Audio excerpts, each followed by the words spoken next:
আজকে আমি চলে এসেছি আমার এক বন্ধু রিসেপশন পার্টির খাওয়া দাওয়া নিয়ে। ওখানে ছিল এলাহি খাবার দাবারের আয়োজন, বিভিন্ন রকমের স্টার্টার, স্যালাড, দই বড়া থেকে শুরু করে অনেক কিছু।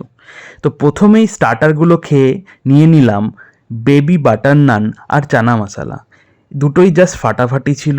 এরপর নিয়ে নিলাম পিস পোলাও আর তার সাথে ভেটকি পাতুরি। কলকাতা ভেটকি ছিল, আর ভেটকি মাছটা খুবই ভালো ছিল, ফ্রেশ ছিল। পিস পোলাও দিয়ে ভেটকি মাছের পাতুরিটা জাস্ট জমে গেছিল।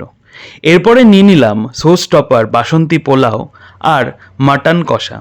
মাটন কষাটা দেখে বোঝাই যাচ্ছে যে কতটা ভালো হয়েছিল খেতে।